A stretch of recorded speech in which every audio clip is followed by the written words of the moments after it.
Jang Seojin had ordered executions with a flick of his fingers. He had watched men beg, watched cities bend, watched enemies disappear without graves. Yet tonight, in a glass-walled penthouse overlooking Seoul, I found him on his knees. Blood soaked into the marble beneath him. His blood. Not from bullets, not from blades, but from the way his chest caved inward as he struggled to breathe. His hands trembled, his voice broke, and the only name on his lips was mine. Amina. Outside, his men stood frozen. No one dared enter, no one dared look. Because the most feared man in Korea had been undone by one woman, by me. And 6 hours earlier, I had been pouring coffee. But let me take you back further. Back to the beginning. Back to when I didn't know his name, didn't understand the weight it carried, didn't realize that one day I would become the only person who could bring him to his knees. This is how it started. This is how everything changed. My cafe didn't belong in Seoul. At least, that's what people told me. It smelled like roasted beans, cocoa, and sunlight. Soft Afro jazz played low from speakers I'd installed myself. Plants climbed the walls in organized chaos. Art made by my own hands hung crooked, but alive. Every piece told a story, my story, painted in the colors of Lagos and shaped by the discipline of Seoul. I opened every day at 7:15 in the morning, and at 7:20 I brewed my first cup. The morning Jang Seojin walked in, I noticed the silence first. Not the men in black suits outside, not the tinted cars parked at angles that blocked traffic. The silence. He entered alone, tall, still, expensive without trying. He didn't scan the room like a predator. He simply existed, and somehow that was more terrifying. He sat by the window and said only 3 words. Black tea, plain. He returned the next day, same time, same seat, same order. I noticed how he never touched his phone, how his eyes followed routines, not bodies, how his presence bent the room without effort. Conversations lowered when he entered, laughter softened, even the music seemed quieter. I didn't ask his name, and he didn't offer it, but every morning he watched my hands as I worked, as if memorizing something fragile, as if learning a language he'd forgotten existed. I felt his eyes on me when I ground beans, when I wiped tables, when I adjusted paintings on the wall. Not in a way that made my skin crawl, in a way that made me feel seen, really seen. For the first time since moving to this country that still felt foreign after 3 years.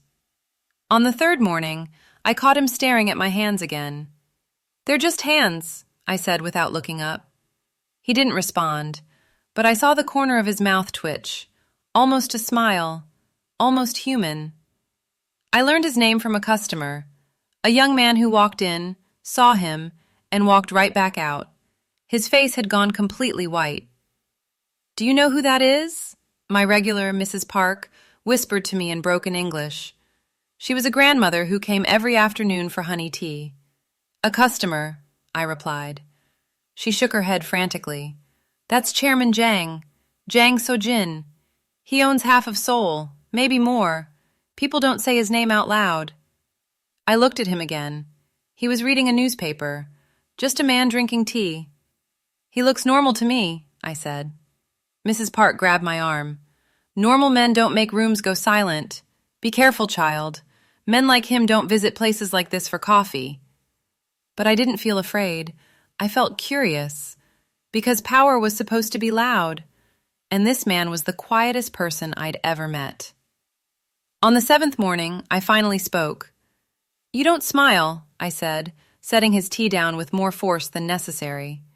He looked up. His eyes were dark, bottomless. "I don't have a reason." I met his gaze, unflinching. "My mother raised me to bow to God alone." "Then don't come here. This is a place for people who remember how to be happy, even if it's just for 1 cup. Something in his expression shifted. Not anger, something deeper, something that looked like recognition. He stood, left money on the table, twice what the tea cost, and walked out without another word. I thought that was the end. I told myself it was better this way. Men like him carried storms, and I'd built my cafe to be a shelter, not a battleground.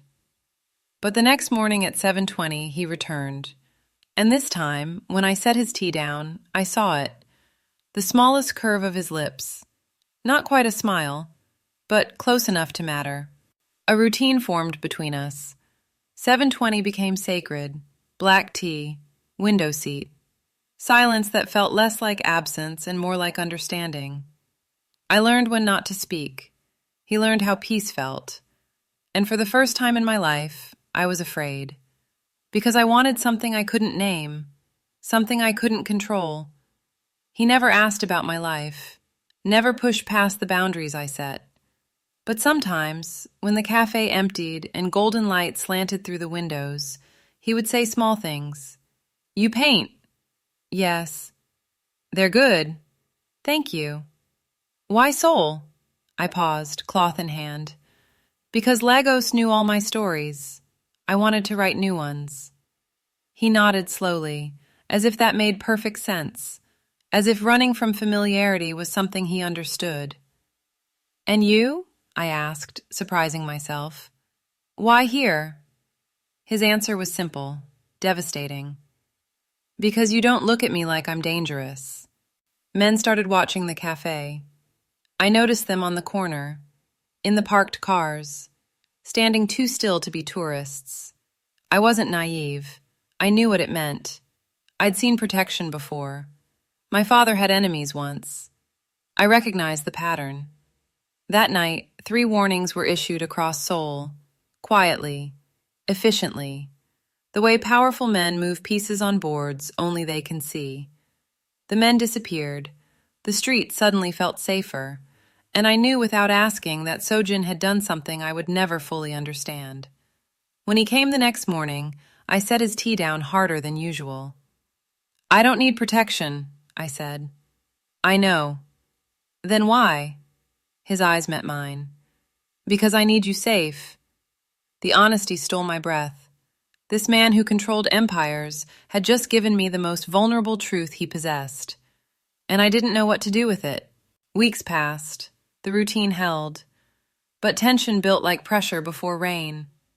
One evening, I stayed late to finish inventory. The cafe was dark except for one lamp. I heard the door open. I knew his footsteps by then. "We're closed," I said without turning. "I know." Seojin stood in the doorway. For the first time, he looked uncertain, human, breakable. "You're dangerous," I said finally, the words I'd been holding back. "Yes." "Why are you really here?" He stepped closer, close enough that I could smell cedar and something darker, close enough that I could see the exhaustion carved into his face. "Because you don't look at me like I am," he repeated. "And I'm trying to remember what that feels like, being just a man." My heart hammered. "You can't hide from what you are." "I know," his voice cracked. "But for 1 hour every morning I can pretend." We never touched, not once. But one night, alone in the cafe after closing, Seojin spoke.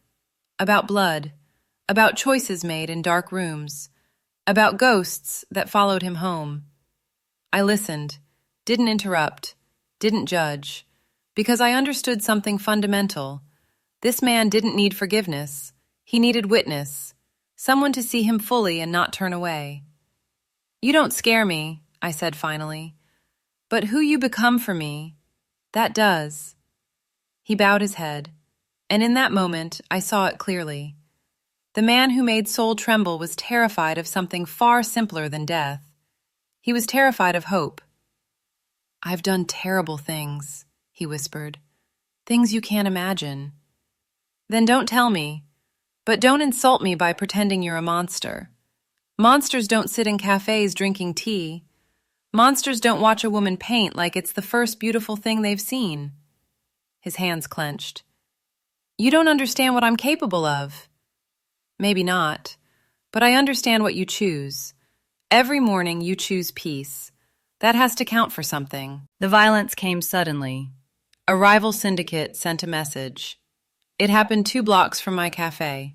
Too close. Far too close. I heard the gunshots from inside, heard the screams.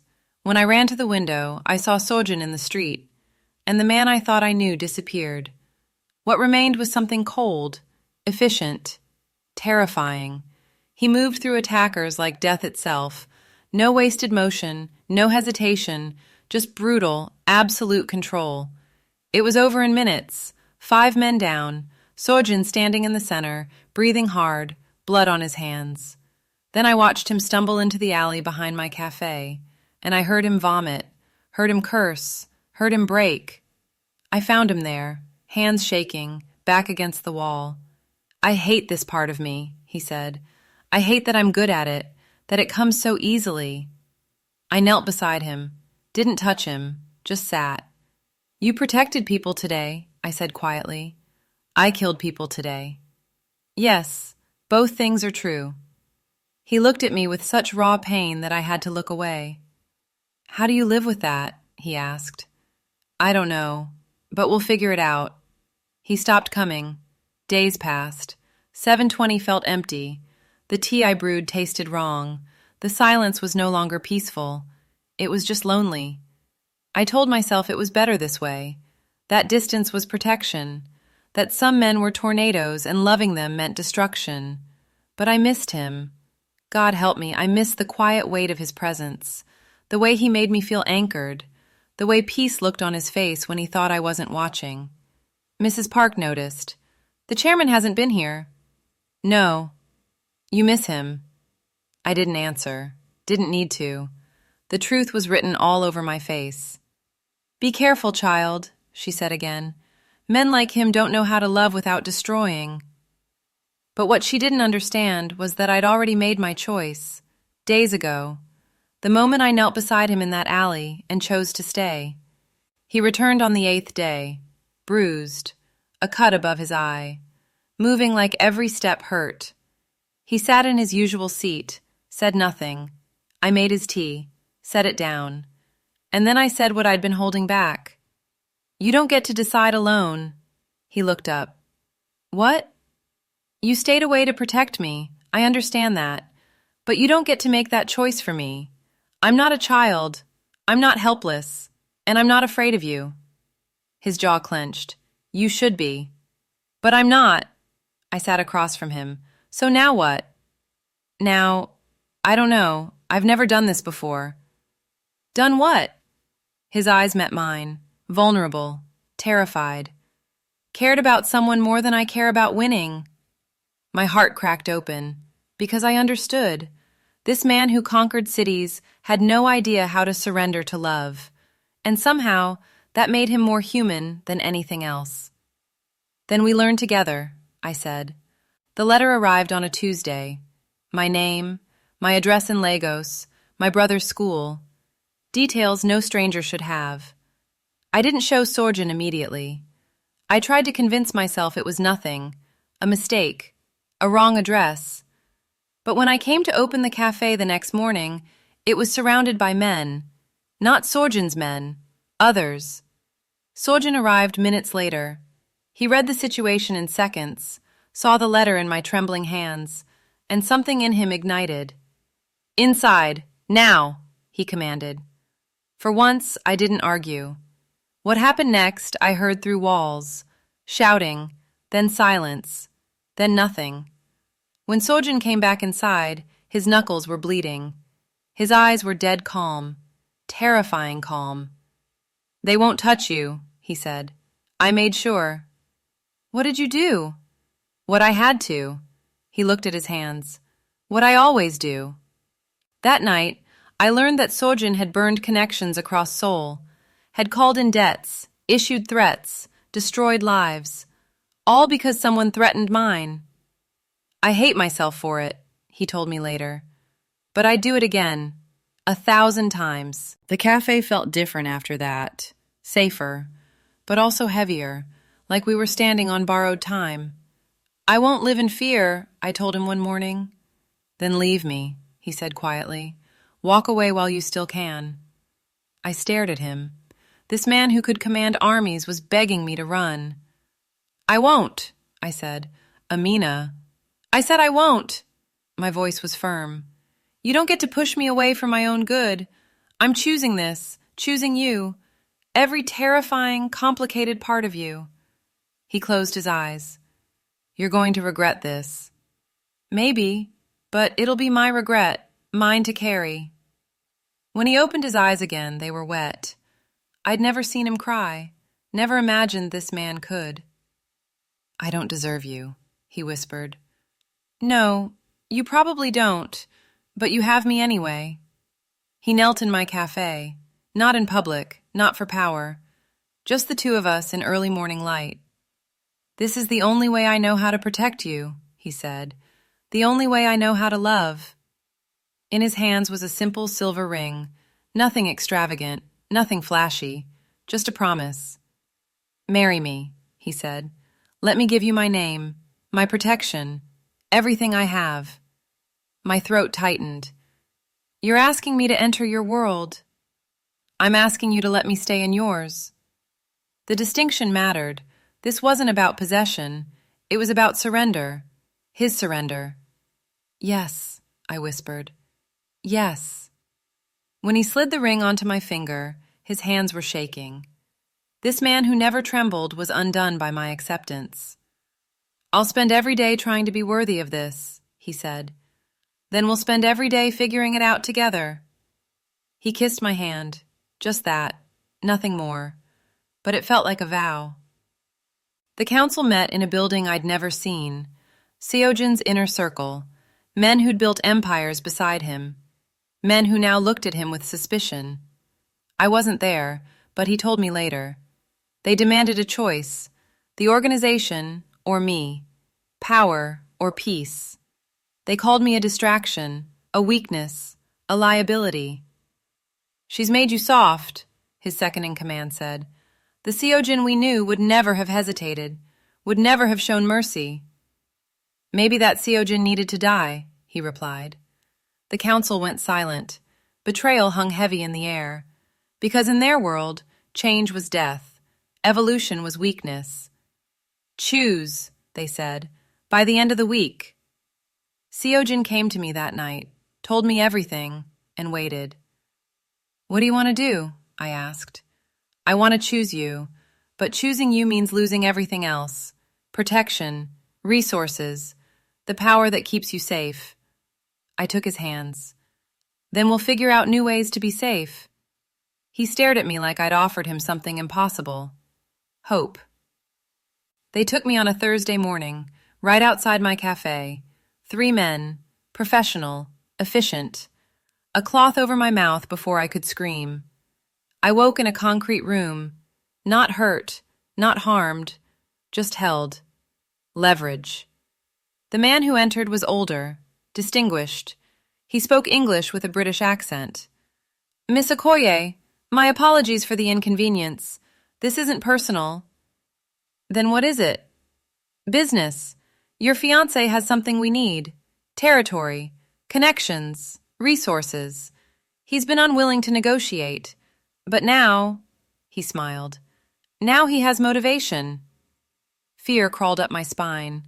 Not for myself, for what Seojin would do, what he would become.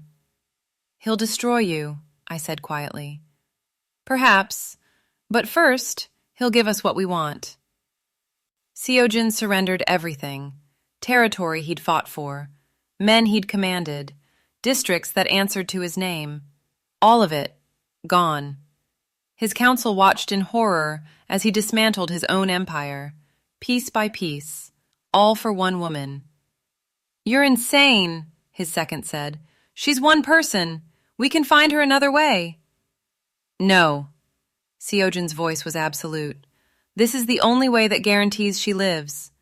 And after, when you have nothing left, when we have nothing left, then we have nothing, and I have her. The trade was simple. Complete surrender in exchange for my location. No tricks, no backup plan, just faith that honor still meant something. When he found me, I was unharmed, scared, but alive. He fell to his knees in front of me, not from relief, from the weight of what he'd done. I gave them everything, he whispered. I have nothing left. I cupped his face. You have me. The final meeting was public. A restaurant in Gangnam. Witnesses everywhere. Press outside. The council laid it out clearly. One last chance. Kill the men who took me. Reclaim his power. Return to who he was. Or walk away forever. On the table sat a gun. Loaded. Ready. On one side, his empire. Everything he'd built. The fear, the control, the absolute power. On the other side, me. Just a woman from Lagos who made coffee and painted walls. The room held its breath. Seojin picked up the gun. I saw reporters lean forward, saw his men tense, saw the council smile. Then he set it back down, gently, deliberately, like closing a door. I'm done, he said simply. The room erupted, shouting, threats, chaos. But Seojin stood, took my hand, and walked out.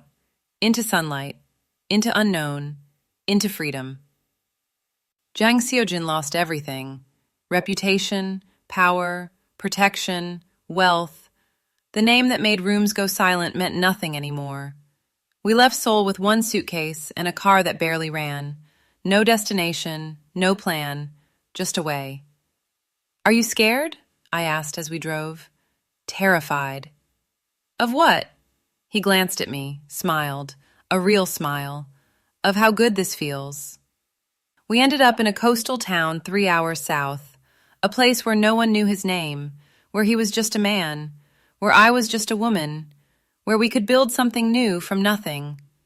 He found work at a carpentry shop, learned to build with his hands instead of destroying, came home with sawdust in his hair and stories about coworkers who teased him for being too formal. I opened a small studio, taught art to children, painted when inspiration struck, made barely enough to survive, but we were happy, genuinely, impossibly happy. The first months were hardest. Seojin woke screaming from nightmares, phantom pains from a life he'd left behind, reflexes that didn't fit civilian life.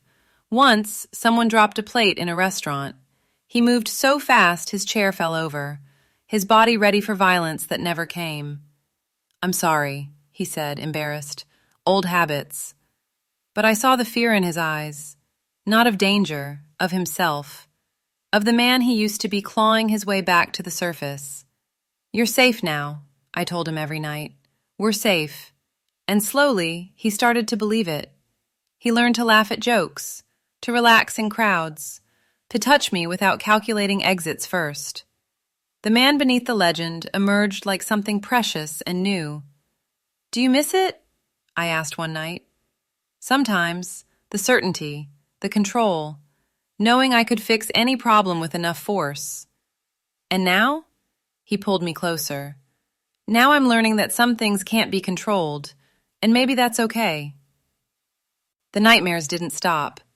Some nights he jerked awake, fists clenched, ready to fight enemies that only existed in memory. I learned to recognize the signs, the tension in his shoulders, the way his breathing changed, the distance in his eyes. Where are you? I'd ask softly. Sometimes he could answer, sometimes he couldn't, but I stayed, always. You could have anyone, he said once, voice broken. Someone without blood on their hands, someone whole. I don't want anyone else. I want you, all of you, even the broken parts. He cried that night, really cried. Years of violence and control and loneliness pouring out in the safety of our small bedroom. And I held him. This man who'd held empires. This man who now held only me. You're enough, I whispered. You've always been enough. The past returned on a Sunday afternoon. A man from Seojin's old life, an enemy who'd waited for this moment, for weakness, for revenge. He found us at the market, knife drawn, intent clear. The old Seojin would have killed him. Efficiently, without hesitation. But the new Seojin, the one I knew, paused. I don't want to fight you, he said calmly. You destroyed my brother. I know, and I'll carry that forever, but killing me won't bring him back. The knife trembled. The man's face twisted with rage and grief. And then something broke.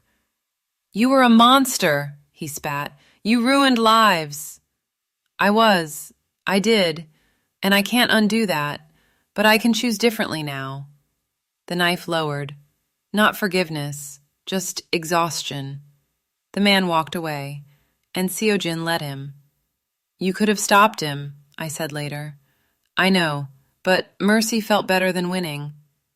That's when I knew, really knew. The man I loved had truly changed. I found out I was pregnant on a Thursday. The test trembled in my hands as I stared at 2 pink lines. Fear hit first, then wonder, then overwhelming joy. Seojin came home to find me crying on the bathroom floor. He dropped everything, knelt beside me. "What's wrong?" I handed him the test, watched his face transform. Confusion, recognition, then pure, unfiltered emotion. I'm going to be... Yes, he pressed his forehead to mine, breathed like he was trying to memorize this moment. "I don't know how to be a father. What if I mess this up? What if I... Then we'll mess it up together, and we'll figure it out, like everything else." He placed his hand on my still flat stomach, reverent, terrified, hopeful. "I'll build them a safe world," he promised. "Not with violence, with love, with honesty, with everything you've taught me." And watching him, this man who'd conquered empires now humbled by the possibility of life, I believed him. On the beach, watching the sunrise paint the sky in colors that don't have names, I asked the question I'd been holding back. "Do you miss who you were?" Seojin was quiet for a long time. The waves rolled in. Gulls cried overhead. Our hands were intertwined, his thumb tracing circles on my skin. "No," he said finally. "I fear who I would have been without you." The answer settled into my bones, because it wasn't about redemption. It wasn't about becoming someone new. It was about choice. Daily, difficult, deliberate choice. "I used to think power meant never kneeling," he continued. "Never showing weakness, never surrendering. But you taught me something different." "What's that?" He turned to face me.